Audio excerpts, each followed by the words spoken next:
Thank you so much, Ambassador. What he humbly did not share with you is that he is one of the recipients of Catalyst Canada Honors for his leadership and championship of women in his law firm and in business in Canada.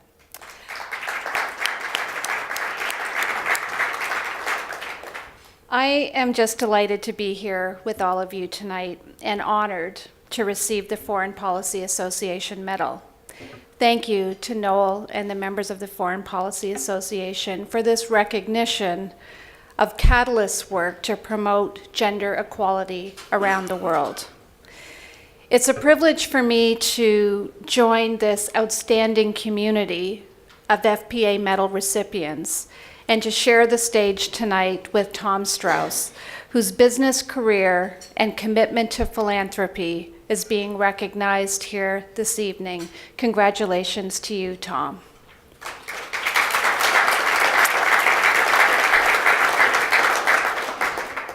Ambassador Blanchard, thank you for the lovely introduction. When your appointment was first announced, I remember thinking that you were an inspired choice for this role. You bring to the position a unique perspective on Canada's place in the world, the importance of finding common cause across national differences, and a strong commitment to diversity and inclusion at a moment in the world's history when we do need to be reminded that it is our differences that make us stronger as leaders, as businesses, as countries.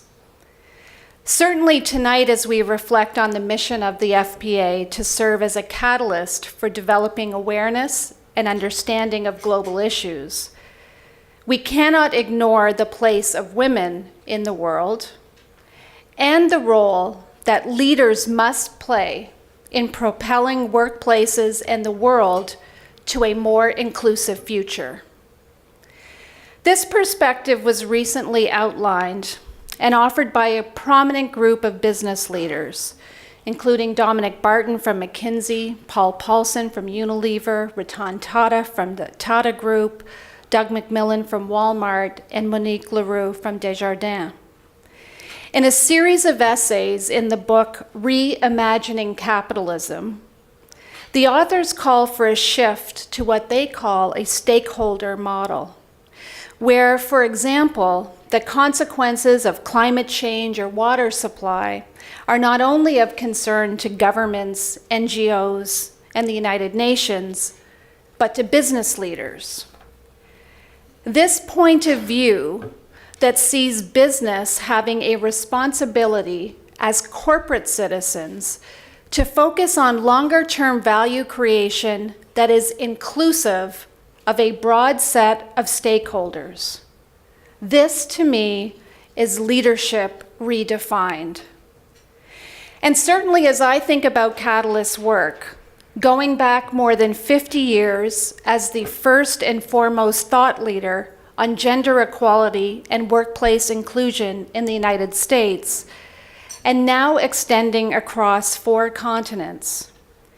It is clear that creating a more inclusive future means that we must redefine the way we connect and collaborate across organizations, businesses, governments, nonprofits, and civil society. In some cases, this means that businesses must lead the way, in spite of the legal or social context in which their companies operate. In others, it means recognizing that legislative and policy frameworks are necessary but not sufficient to drive inclusion. Laws that protect women's and workers' rights or promote immigration will fail to reach their intended policy outcomes if biases and stereotypes continue to hold women and minorities back from reaching their full potential in our workplaces. So whether it's long working hours in Japan or family pressures in India that prevent women from engaging fully in workplaces, whether it's the lack of paid family leave or access to quality childcare, or our failure to have equal pay for equal work.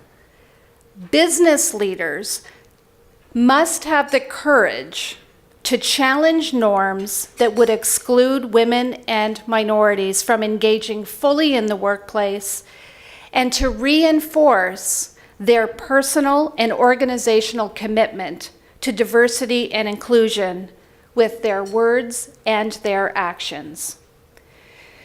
Frankly, as I look around the world today, despite the continued underrepresentation of women in the C-suite and on corporate boards, and the tensions that we see in many countries, including this one, I am left with a sense of optimism.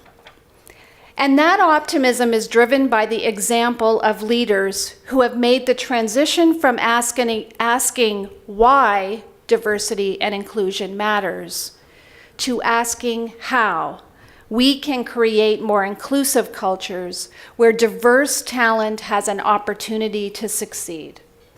We saw a very good example of this earlier this week when IKEA announced a new policy that will provide up to 4 months of parental leave for salaried and hourly workers and will extend those benefits to both mothers and fathers.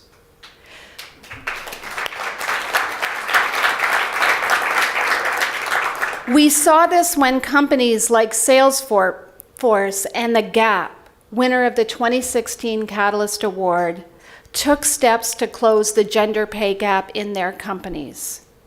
And we see this when companies like General Motors have achieved gender parity on their boards, not because a law has told them to do so, but because they know it is the smart thing to do for their business. These two are examples of leadership redefined.